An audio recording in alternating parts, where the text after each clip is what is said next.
In this video, we have something very special. I have some viewer pages, and we're going to look at these pages and determine whether or not they need more drama. I'm going to tell you how you can submit your pages to be used as either a YouTube video or an online class, like my classes on screenwritingclassesonline.com. And we're going to talk about how you can use this tennis ball to think about the scenes in your screenplay. Stay tuned.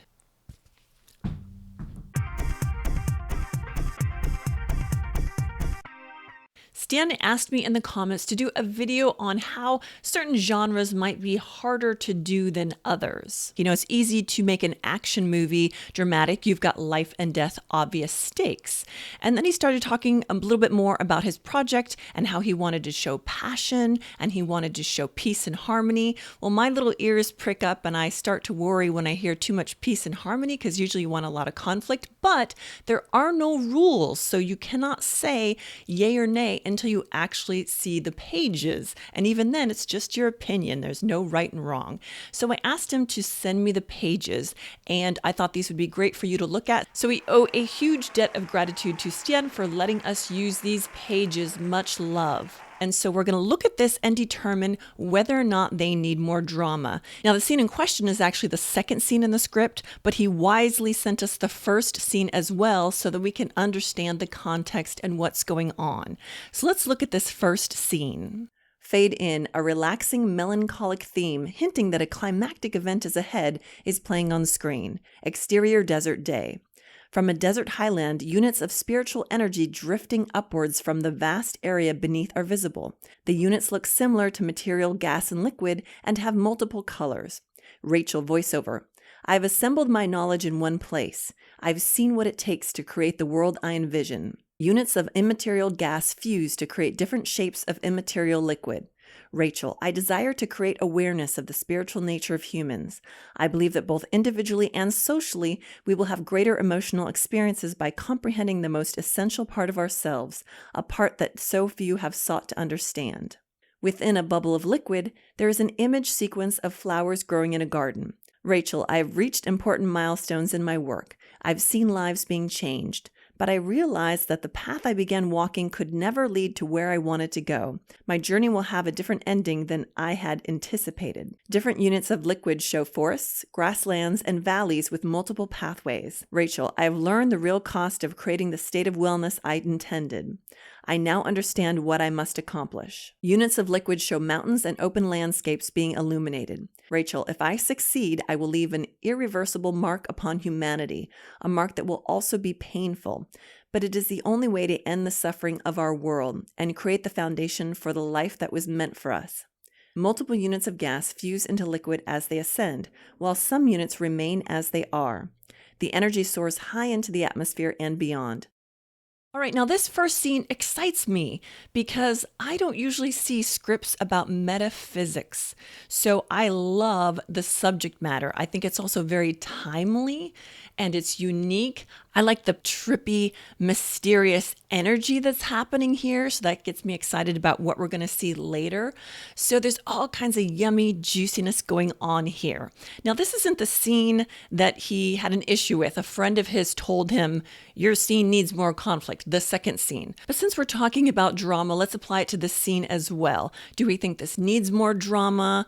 Is it the nature of this type of a script that it just doesn't lend itself to drama? When I approach pages, I very much try to keep in mind the intention of the writer. So we have kind of this quiet, trippy tone, and I like that, and that's perfectly okay. Things don't have to be noisy. The movie The Sixth Sense had plenty of drama. It was super interesting, but it was rather quiet. So that's okay that this has more of a quiet tone. So do I think we need to add some conflict in having people argue with each other in this scene? I think that wouldn't work for the tone. So we want to stay true to the tone, something a little more quiet, a little more trippy. Now, something else that the writer said they really wanted to convey is that the protagonist is passionate. Now, when I read this, I don't necessarily get passion. What I get is that Rachel is really, really smart, that she's an intellectual. So she says things like, I have assembled my knowledge, which is head, it's not heart. I have seen what it takes. That's eyes up here. That's not heart. I desire to create awareness. Desire, that's good, that's heart, but then create awareness. Awareness is again head. So I have reached important milestones in my work. I've seen lives being changed. Again, we're at the head, we're not at the heart. I have learned the real cost of creating the state of wellness I intended. Again, we're getting a lot of head. A lot of people, they are very intellectual. They're smarty pants and they love facts and information. And for them, that's like yum. That can totally appeal to people that love information and facts. But if we want to hit more in the heart, I think there could be some adjustments here to maybe hit more in the heart to really get passion. Another fun thing about rewriting is what I usually find is there's little golden Easter eggs hiding in the script. This is with my work that I rewrite. This is with other people's work that I'm reading. When you're rewriting, be very hesitant to add more stuff. Usually it's about connecting the dots and using what you already have and bringing it more to the surface. So when I read this, I see this glaring, wonderful, golden Easter egg, and it's this line. I have seen lives being changed. I have seen lives being changed. That's incredibly dramatic because right now what we're getting is a lot of information, and that's tough in the very beginning of a script because you kind of want to get the audience on board and invested. So too much information in the beginning when they're not really on board is tough. If we could see an example of what she's talking about, all this for me is also a little vague. I'm not sure what she's doing when she says, I've assembled my knowledge in one place. I don't know if she's carrying sacred scrolls into a cave somewhere or just sitting in the library on her laptop moving files around, and it's not terribly active. And again, when we're talking about this type of a genre being more active, a lot of the things that she's saying aren't very active. They're taking place in her head. So can we make this more active, but also keep in mind the intended tone, which is a little more quiet? If we could see an example of a life being changed, that could be incredibly dramatic and get us into more specifics. Let me give you an example of what I'm talking about. If she started again with the voiceover, I'm not against voiceover. Some people are, they hate it. I think voiceover can be wonderful, and I have a whole video about why I think it's juicy and yummy.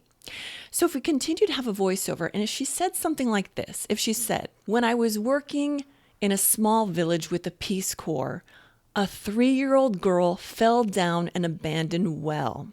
They assembled everyone in the village to try to save her. They could not save her. They called on me to talk to a local mining company and see if they could get some equipment there to save this poor little girl who had been stranded in a well for 2 days. But the problem was this machine was too tall to go under the only bridge that could get us to this little girl. I tried absolutely everything, and we could not get this machine under the bridge to get it to save this poor little girl who was trapped. So then it was left to me to go to the family and say that I was going to have to take down the rescue effort and that I'm sorry and that their little girl was not going to make it. And they said, no, the shaman will tell you what to do. The shaman will tell you how to save our little girl. And I thought, oh, these poor people, not only are they going to lose their little girl, but they put their faith in some, I don't know what religion. They said, just wait, the shaman will tell you. And they shuffle me off into this tiny little room where their little son was playing cars and shut the door. And this little boy puts this truck in my hand. And I gave the truck back and I went to the door and I told them, I'm sorry, I have to leave. And they said, no. The shaman will tell you. Listen to the shaman. He will tell you. I said, I can't wait. They said, no, it's him. And the little boy ran up to me and shoved the truck back in my hand and said, shh. And I said, I'm sorry. I can't play with you. I have to go. He said, shh. I said, I'm sorry. Here's your truck back. And he said, shh. And then I understood what he was saying. This little boy was the shaman. And he had just told me how I could save this little girl's life. I raced back and I told them, take the air out of the tires. That was able to lower the digging machine so that it could get under the bridge, and it was able to get to that little girl in the nick of time and save her life. In that moment, I became a believer that there is something else out there. Right now, our world is dying. Our oceans are dying. We're losing viable land. We have pollution. I believe the only way we're going to be saved is if we tap into this other energy that is out there. And so it is my goal in life to research and harness this power because it's the only thing that will save us. Now, a scene like that has action, has suspense, has a little girl in danger of dying. So it is actually action. But it was quiet action. It wasn't car chases and helicopters blowing up and guns shooting. And it got the heart of the reader involved because they're going to care about a little girl who is possibly dying in an abandoned well. And it will show that the lead is active. She had something to do in that scene. And it would also tell us a little bit more about her, how she became a believer, how she came into this work. So that little Easter egg in the script right here, I've seen lives being changed. If this first scene was an example of how she had seen a life changed, and that example had stakes, conflict, goals, suspense, surprise, we would have oodles and oodles of drama. And we'd also get to see the lead in the first scene. So even though she has voiceover, the fact that we don't really see her, I have a trouble with because I want the audience to really bond with her. So that is my suggestion for the first scene. Instead of being general and summarizing everything she's seen, give us specifics and we'll actually have plenty of juicy, yummy drama. All right, so now let's look at the second scene. Exterior city day. A big city in a wealthy nation with buildings of many sizes. Super, Sevirna, capital city of Rael. A large hill lies nearby the city. A building stands by itself on a greater area of the hill, whose sign reads, Research Center of the Human Spirit and Related Beings. Rachel Ferris, 30 years old, walks toward the facility. A philosopher of the human spirit, she is passionate about her work and takes great pleasure in gaining and sharing knowledge. She enters. Interior Research Center of the Human Spirit and Related Beings. The automatic sliding doors close behind her. Rachel walks down the large entrance hall, a bright room decorated by tall plants and landscape paintings. Karen Allison, a woman of 42 years, sits behind the reception desk to the left. She also functions as a secretary and as the communications advisor of the facility, wise and caring. Karen, good morning, Rachel. Rachel turns. Rachel, Karen, great seeing you. Do you have good news from your trip? Karen leans back and smiles. Yeah, they were really excited about the program. They appreciate how the theory is relevant to common psychological topics. Rachel, that's great. Karen leans forward. Karen, they'd like to hear you and Jennifer share your experiences sometime. Rachel, wonderful. She quickly checks the time on her phone. Rachel, looking at phone. We'll talk more during break. She puts down the phone and taps her fingers at the desk. Rachel, so did you get to relax while staying there? Karen, oh, you know. She looks at the computer screen and back up to Rachel. Karen, I'll send you the social media links. Rachel, can't wait. Rachel knocks on the desk and enters the hallway. The room carries several characteristics of the entrance hall. Rachel moves quickly on the carpeted floor and enters her office. Rachel's office, a spacious room with multiple shelves containing books and ring binders.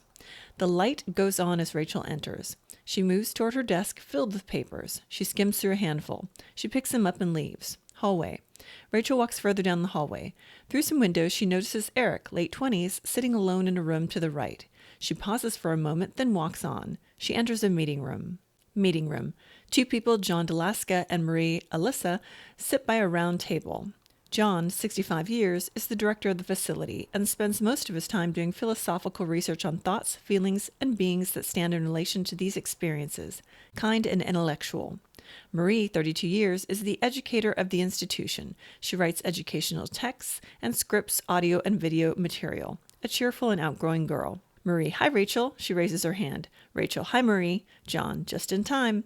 Rachel puts her papers on the table and looks back. Rachel, will you excuse me for a moment? Marie, sure. Hallway. Rachel's feet move towards the door she paused next to earlier. Study room, a nice-looking room with several desks, perfect for reading and computer work. Rachel enters and closes the door. Rachel, calmly, hi Eric. Eric shifts his attention. Rachel, I've read through your chapter on metaphysics. It was well written. Eric, I'm glad to hear that. That's a relief. He relaxes. Rachel, yeah, you were spot on. I'll give you some written notes anyway, just to clarify that. She pats him on the shoulder. Rachel, how's your dissertation coming along? Soon ready to hand in? Eric, hope so. I finally found a structure I'm satisfied with. He points at the computer screen and scrolls through his table of contents. Rachel takes a close look. The headlines reveal the dissertation belongs in the field of neuroscience. Eric, basically I gotta rework some sections and do some editing before submission. Rachel, sounds good. You just hang in there now. Eric, thanks. Rachel, so are you excited about tomorrow? Eric brightens up. Eric, yeah, that's gonna be a real game changer. Rachel raises her eyebrow. Rachel, you're sounding like Marie. Eric chuckles. Rachel, well, I gotta go prepare for the conference. See you there. Eric, sure. Rachel walks toward the door. Okay, so it's funny because the writer was saying, like, I know you hate greetings where people say, hi, how are you? I do, because I rarely see that used effectively. You could use it if it was like not meant to be what it was. Like if two people hate each other and they're like, hi, how are you? Oh, I'm fine. How are you? Okay, then when it means something other than what it is. But usually when you have a lot of greetings, it doesn't move the story forward. It also doesn't tell you anything about the characters. Almost any two people will say, hi, how are you? I'm fine. How are you? Now, I'm not going to say you should never have scenes like this where we have people getting along, because I looked up the definition of drama and it said exciting, emotional, or unexpected series of events. That means you want to have exciting scenes, but you can't have every scene be cranked up to an 11, exciting, exciting, exciting, exciting, because that in and of itself creates a flat line. You're staying the same. So we have to have uppy, downy, uppy, downy. There's my definition of drama. Uppy, downy, uppy, downy. You need a roller coaster ride. So it's okay to have breathers and quiet before you ramp up again, and that's perfectly fine. In this particular case, if we have the first scene the way it stands, where it's kind of just information, and then we have more of a calm scene, there's no right or wrong. I don't think we can get away with it as much. I think if the first scene was an example of how she's seen lives changed and it had more drama and action, then you could more get away with a scene that's a little bit of a breather and a little calm. Something else about this next scene as well is I have a sneaking suspicion. I don't know the rest of the script, and I'm kind of glad I don't know, because when you're the reader, you don't know what's coming, so you're going to judge just on what you're reading. But I have a sneaking suspicion that this scene could actually be cut, and we could meet all these people later on when they're actively doing whatever they do, that we didn't necessarily need a scene where we're just kind of introducing here so-and-so, here so-and-so, here and so-and-so. So I'm not saying you could never have quiet scenes. You can. But this is what I am going to say. And now this is when we're going to pull out the tennis ball. The game of tennis, right? You have two people who have goals. They're trying to do something, right? And what they're doing is difficult. They have trained for years. It takes great skill to do what they're doing. And they are facing someone who's sort of an equal match. So again, it's not easy. They're trying to get this ball past the person and hitting the ground in the little square thing or the rectangle thing. Okay, so they have goals and they have obstacles to their goals, and only one person can win, and they're very high stakes. There's a lot of money involved in this tennis game, and this conflict can either be noisy, or it can be quiet, just pop, pop, pop. Okay, that's the game of tennis, all right? Let's say I invent a new game using a tennis ball, and I call it Bennis. And the game of Bennis is played like this. You have two people, and then one hands the ball to the other. And then that person hands the ball to the other person. And then they hand it back. They hand it back. If it falls on the floor, that's okay. They can just pick it up and then hand it to the other person again. There's no score. And they don't have to pass the ball. They could hold the ball for a while if they wanted to, because there's no time limit. There's no clock. They just hand the ball back and forth. Bennis. That's what it is. Bennis. So, my new game that I have dubbed Bennis, because the game of catch is already a thing and I can't brand it, and I want to brand it because I want to make a lot of money off Bennis. So people are just handing the ball back and forth like that. And I'm going to have different age categories. Like there's going to be 6-month-old Bennis where they're like, goo, goo, goo, goo. Now, should I run out and go rent a stadium and start to sell tickets to my Bennis tournament? Or will I lose every cent I have? I'll probably go bankrupt. Why? Because this is not exciting. So how is Bennis different from tennis? People don't have goals. They don't have an objective. What they're doing isn't hard. There are no stakes.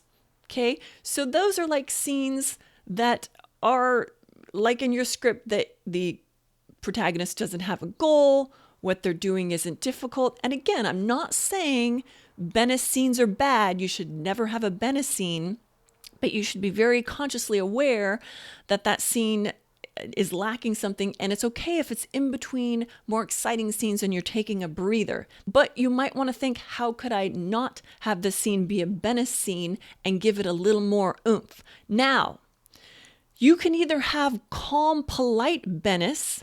Here's the ball. Oh, thank you.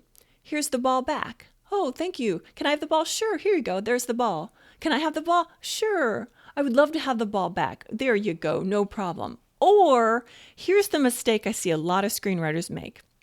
They mistakenly think that conflict is people annoying each other. So let's look at Bennis played impolitely. Here's the ball.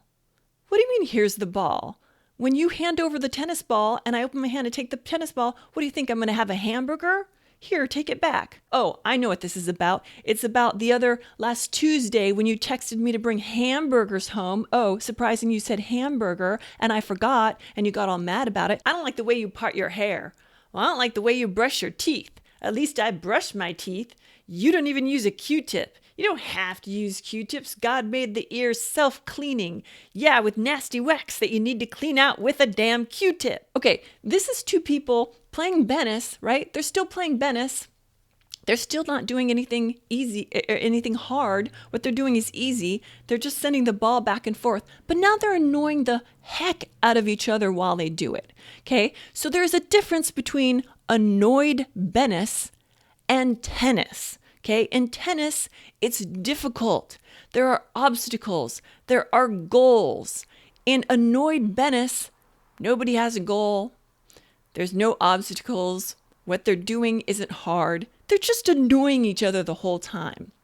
So in this particular scene here, the solution would not be to turn this scene into annoyed Bennis and just have these people argue with each other. And that's what the writer was saying. They're like, I don't think these people should argue with each other. That doesn't feel right. I agree with that. Just making these people argue with each other would not be a good idea. But how could we make this more like tennis? Well, in tennis, people have goals. They have an obstacle. They're trying to accomplish something. So could we have Rachel try to accomplish something here? Now, I don't know what comes later in the story, but a little tiny bandaid, even though I have a sneaking suspicion this whole scene could be cut and we could start with the characters doing whatever they're doing and meeting them then, a little bandaid for the scene could be just as simple as Rachel trying to find Eric. If she's going through the workplace and she's going up to each of the coworkers and say, hey, have you seen Eric? Where's Eric? And she's trying to find him. And then when she does find him, he can't be in the obvious place. Like, oh, he's in his office. Shocking. There has to be a little bit of a surprise. Maybe she finds him in the janitor closet. What are you doing in here? It's the only place I could get that was some quiet. Everyone kept bugging me. I've got a deadline. I've got to get my thesis in 2 minutes. And then maybe there's a rush where they're trying to get his thesis sent. And so there's a little bit of urgency. We've got a little bit of suspense and surprise mystery for the audience because we're wondering, who's Eric? Where is Eric? Now that's good mystery. Where is Eric and why does she need to find him? What would be bad mystery?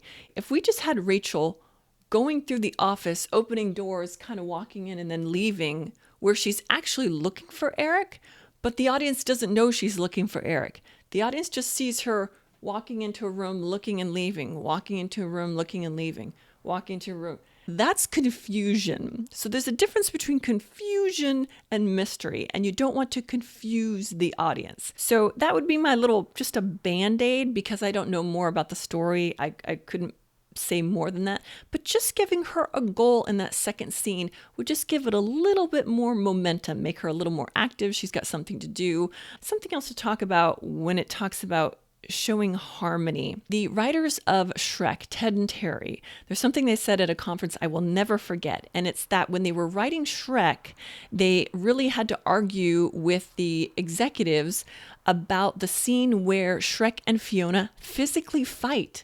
They fight. They said, no, no, no, we can't have that. We don't want that. And they said that's crucial to show that they're equally matched.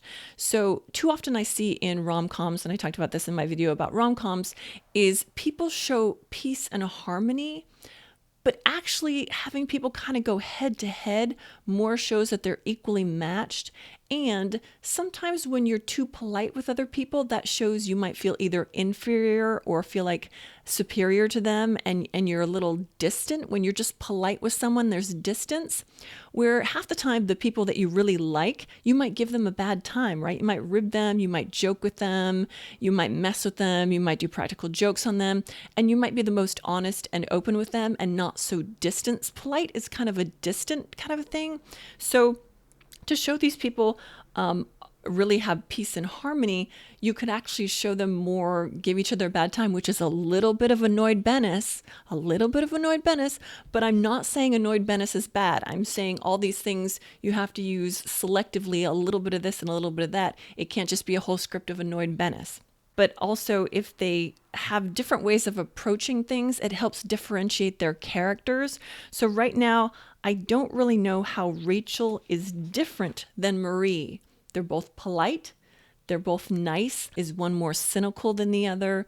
Is one more nurturing than the other? Is one very scientific and logical and the other one's all heart? So I would like to see them have some, even if it's minor disagreements, to kind of start to show how they see the world differently, to give them unique personalities. I hope this video was helpful. If you would like your pages used either as a YouTube video or an online class, like on my website, Screenwriting Classes Online, there's a link in the description to submit your pages up to 10 pages. I'm just doing 10 pages right now.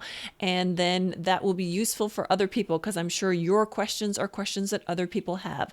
Otherwise, you know what to do. Give this a like and subscribe, and I will talk to you later.